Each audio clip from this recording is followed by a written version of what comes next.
Hello, I'm Leroy Garcia, and this is Plein Gallery Podcast. Today in the studio, we're interviewing again for the second time Kathryn Stedham.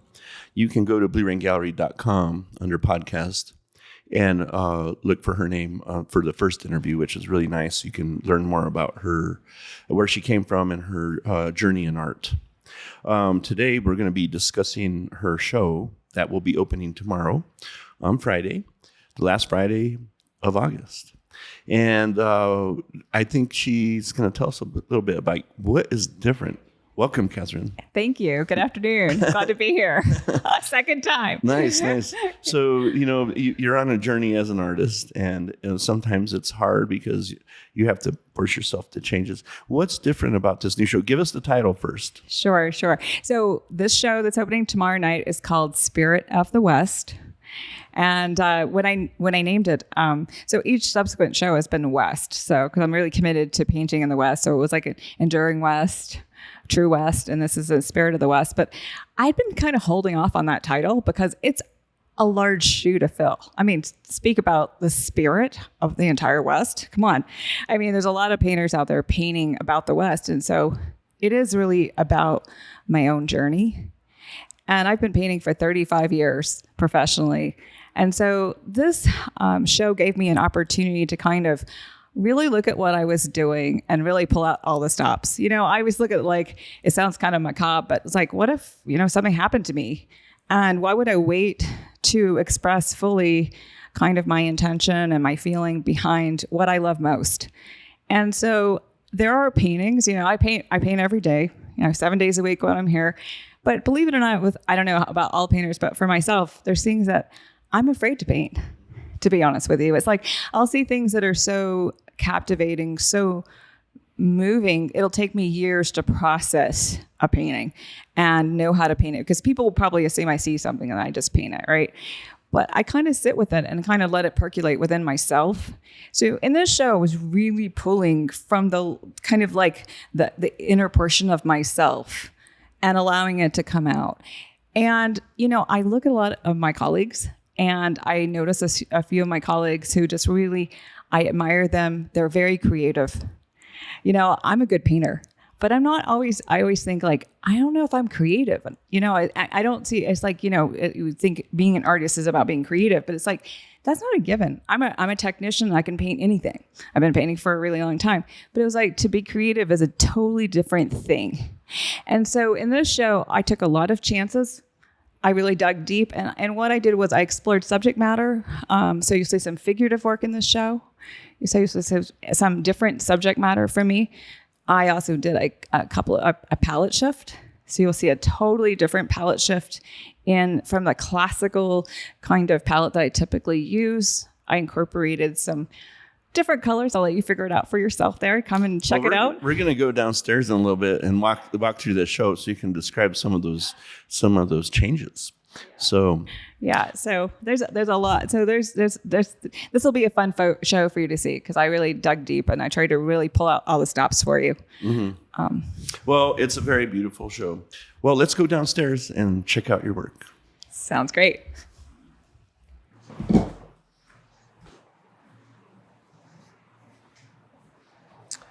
So we're here on the main floor of Plein Gallery. Obviously, last week was all native, and this week it's already changed up again. It's like a whole new gallery. Huh? So we're here in front of Kathryn's masterpiece. Tell us a little bit about this painting, the title, and the inspiration. And what do you recognize as different from your past work in this painting? So this painting is called Walking Range, Sunlit Hills. And it is a 60 by 72 inch painting. And kind of my inspiration for this painting was, painting a large painting, and I kind of knew where it was going to be homed, on this big wall. It kind of sets the pace for the whole show, as I wanted to show a little bit of drama of nature, that kind of falling rain coming down, but also kind of terracotta, or terra firma, as it were, like land. So I chose this kind of sunlit scene. It's sunlit, but also at the same time, it's remarkably subdued, actually. Seems a little stormy, too. Yes. It's very dramatic pose, but you'll notice that it's actually kind of, in some places, it's very articulated. Like you really see a lot of the forms articulated clearly. In other places, I've kind of let the light speak for itself. So in these kind of bottom hills, you just kind of see the sun just kind of cascading over the kind of foothills. And it's really about this beautiful cloud and how we have the kind of walking rain that we have here in the West. So where is this scene at? Is it like Abiquiu? Where is this at? It is. It's near Abiquiu. It's kind of in that upper Chama region where you go like near the Chama. Oh, the formations. Yes, yeah. And I've told the story before. It was like I was painting the Chama River at one point, and I had my back turned actually to the scene. And then I was painting all day, and as I was turning to leave, the sun lit this cliff. Oh, nice. And I realized that this is the painting, and here it is. Once it was lit, it was a totally different formation. Well, what's interesting is like when it's in shadow, it looks all dark, but then the sun lights in, it's like, well, like I live in Albuquerque and you have the sandias. Yes. And they call it the watermelon, right? Right. Because at certain times, the light hits it, it's like, boom, it's red, it's not brown. Yes, and each of the cliff faces, they have their own color. Like there's this watermelon color, and in this case is kind of this kind of apricot color, and then you have juxtaposed with this kind of stormy sky in the distance, which is encroaching and coming upon us. So it kind of speaks deeply to like feeling this place and feeling this approaching storm, and the stillness of the landscape, but yet everything is moving. Yeah, that's a beautiful piece. Well, let's move on to this next one over here, because I thought this was very interesting. It seems very familiar to me for some reason. I don't know. Oh, interesting. But so what's different about this too? What was a major change or shift in you from this show from the last? I'm considered in my work, I'm considered an American modernist painter. And because I'm classically trained in realism, some of my work kind of goes back and forth between realism and more articulated form to a very stylized form. This almost looks like a Maynard Dixon in a way, doesn't it? Like a little bit. Yeah, sure. And Maynard Dixon obviously is a great influence of mine, so thank you for the compliment. But I was looking at it in a general way. How do you articulate what I'm looking at, but do it in a general way that speaks to the whole composition as a whole? So you look at the clouds, you look at the whole thing, and to actually pull a little bit from myself and not have to put it in every tree branch. Right? Mm-hmm. Just getting the whole scene. And I played with the color palette a bit. And this is a scene that I see a lot of. It's Pedernal, classical, a classic New Mexico scene. And how do I do it with this kind of late sky in the summer that's red? And we often see that here in the Southwest. So I called it Pedernal Dragon Sky, because in a weird way, sometimes you see clouds and they remind you of something. In a weird way, it kind of reminded me of dragon, like hot and fiery, but yet profound. You know? So it's a beautiful little painting. That's nice. You. Well, let's go on over here. And I want to focus on some scenes that are a little bit more unusual, like the horses. Oh, yes. It's a beautiful horse painting. Tell us where this was done and then what inspired you to do horses. Yes. So actually, people, I've been asked about the horses in the past, and people say, well, you're doing horses in your paintings, and how did that come about? But it was actually opposite in my life. I did horses.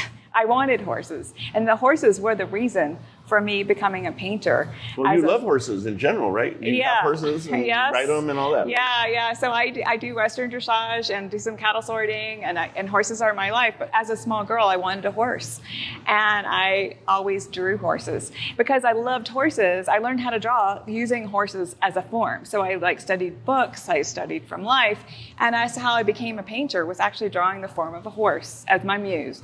So I'm revisiting the horse in this painting, and this painting is very personal to me because these 4 horses are part of a herd of 6 horses that I actually helped in a Spanish Mustang rescue. And these horses, they literally live in southern Colorado to this day and have had foaled out.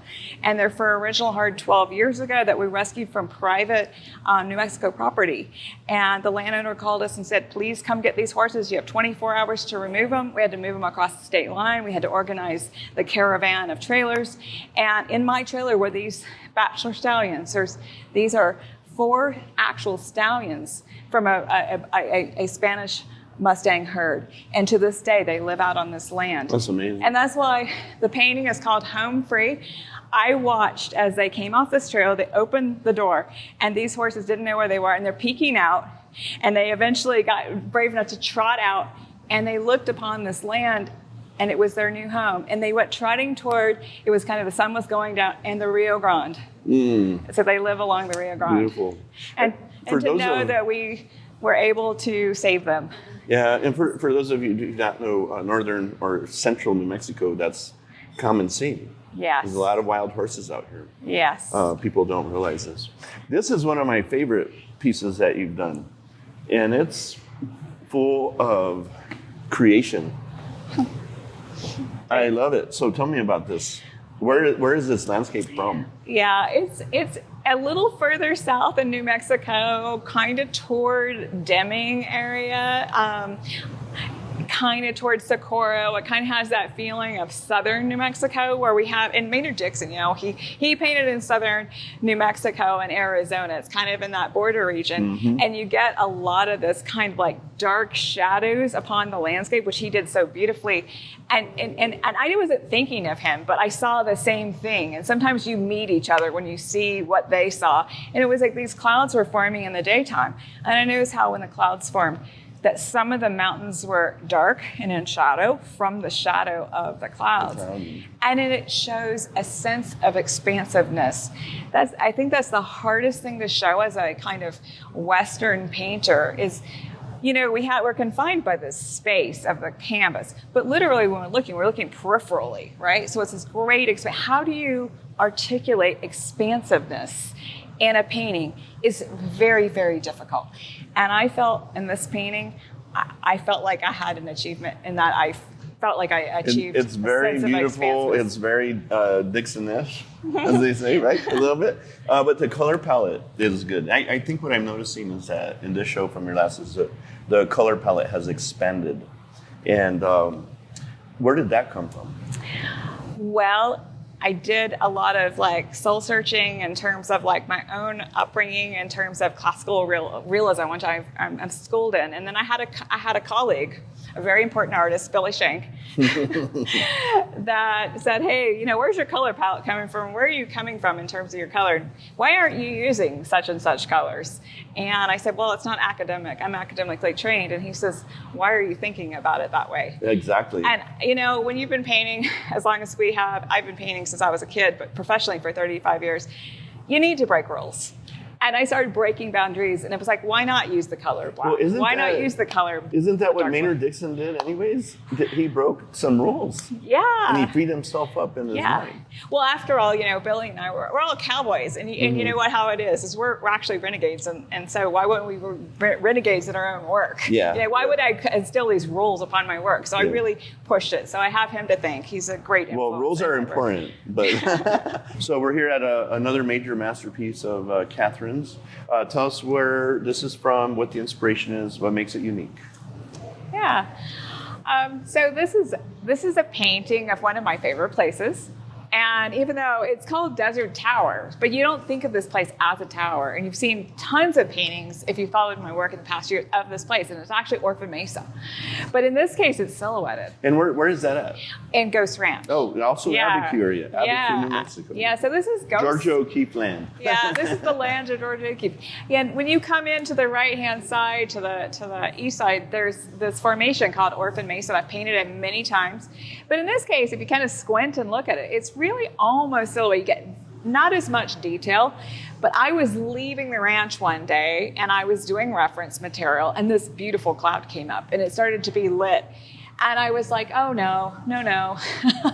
I was kind of taking note of it. And as I was leaving the ranch, it just got more and more exaggeratedly beautiful. Like we have beautiful sunsets here, right? We do. Oh, the skies are amazing in New Mexico. Yeah, but this was over the top. And so I finally pulled up so that I could triangulate so that the cloud was directly behind this. And I sat and took some reference of this particular scene. And it's one of those things that I did this years ago and I couldn't paint it. And my friends were all like, you should paint that scene. It's spectacular. We've never seen anything like it. And I said, I'm not ready to do it. I don't know how to do it. And so this year, rather than thinking, I don't know how to do it, it was like I had this canvas before me and I just started painting it. So it was like that moment where as artists, sometimes we have to suspend our minds and really just dig into here and just have no fear and just say, it's meant to be. That's my personal scene. Yeah. And I painted it. Nice. Well, it came out beautiful. There's another scene over here I want to talk about as well. This is actually very unusual painting because it's architectural. It's not landscaping per se. And so tell us about how we went back into architectural versus landscape on this piece. Sure. So this is Las Golondrinas. Oh, okay. This is by Billy's. Yeah, it is. It is. Mm-hmm. Gosh, there's a lot of different directions I could go with this, but I guess the easiest direction is our architecture here in the Southwest is land. Yeah. I mean, it is made of the earth. Dirt, mud. That's right. Straw. And it's also made with your hands. Mm-hmm. And so when you look at some of my kind of formations, rock formations, I don't see this as any different. The light and how the light strikes and affects the surface, it's just another surface to me. Mm-hmm. But at the same time, I was struck by the scene because, some things are kind of, in a sense, spiritual in and of themselves. Even my last piece, it was like the scene. But this is like overtly, a transcendent in some way. It struck me and I said, the light shines on it in the same way. And look at these beautiful symbols. You have the cross here. There's 3 crosses, one here, and one here. And I like that it's a vertical. And I was just struck by the surfaces. And look, see this surface layered over that surface over that. And I wanted you to feel the kind of molding of the human hand. What's interesting is that, and so if anybody has come to northern New Mexico and you look at the architecture, you see that like windows are not perfectly square, right, or doorways. She's captured everything about northern New Mexico in the Spanish Pueblo culture that exists with adobes and mud. Yeah. And it is by hand. It is soft. All the curves are very round. Yeah. And very beautiful. I really love that painting. Way to go. Thank you. Thank you. It was a very fun painting to do. Let's go ahead and walk to this one. This is also very unique. What I really like about this one is your color palette has really changed a lot. There's beautiful cloud formations.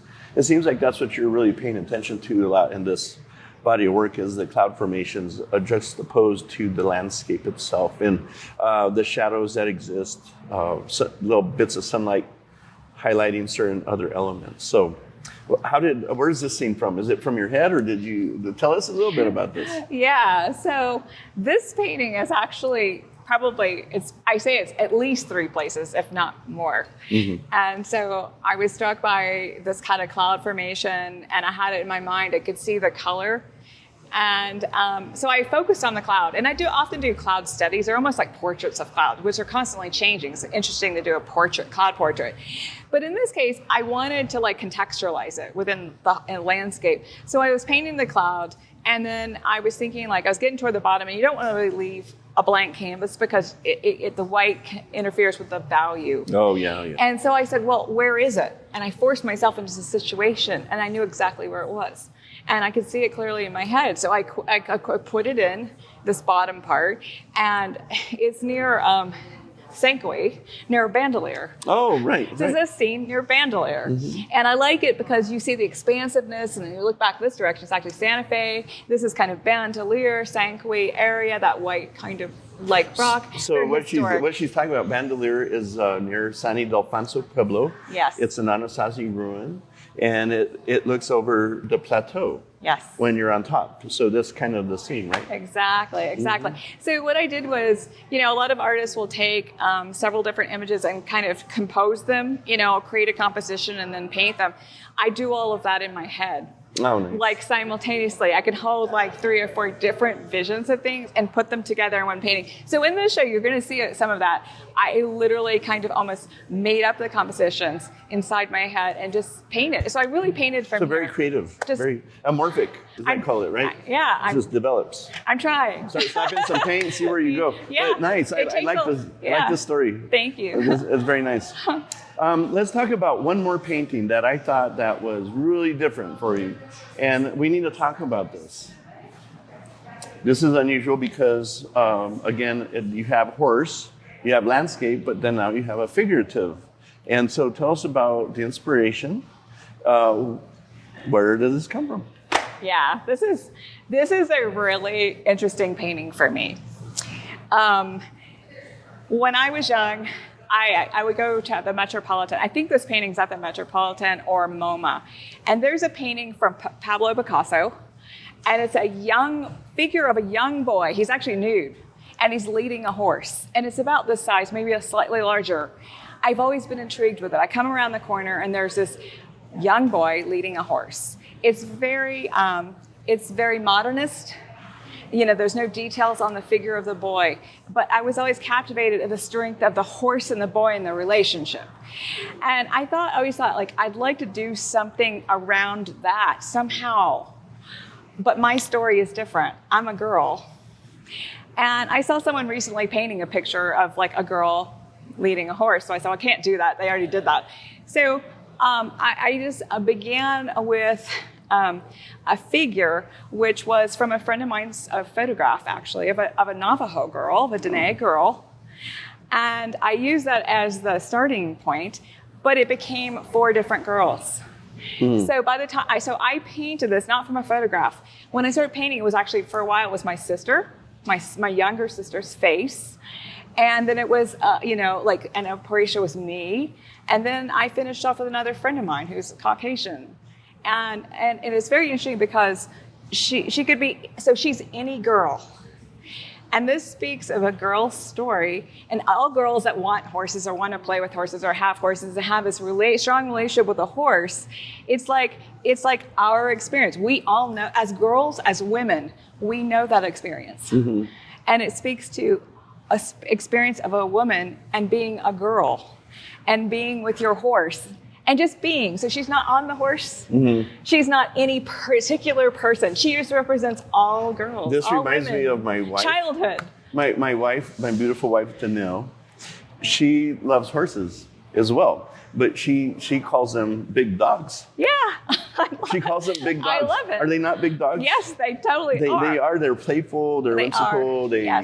They have attitudes. Yes. They will bite you. They will kick you. Oh, yes. They will love you to scratch them. Yeah, and horses. Yeah, oh my gosh. Yeah. And so I loved creating this kind of quiet composition where you don't know where she's, look at her gaze is off. You don't know what is she thinking? So this painting's not about answers. This painting's about questions. I'm not even sure I know what this painting's about, except I feel this painting.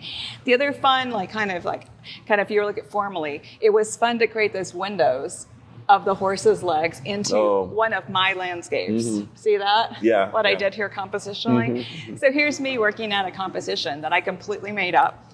And it's modernist, it's not meant to be, it's interpretive. And if you think of Picasso's painting and you ever get to see it, that's what I had in mind. And it can be imperfect, but it speaks to experience. Nice. Well, Kathryn, I loved spending time with you, visiting your show. I want to encourage people to come and check this out live. It's different viewing it live.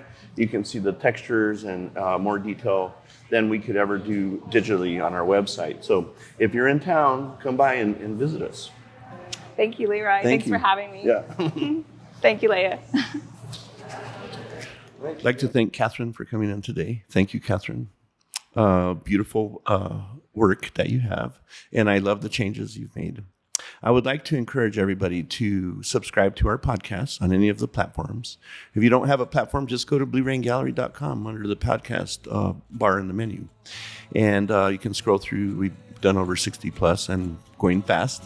I'd like to also encourage you to visit our online shop by going to bluerainprintshop.com and bring art into your everyday life.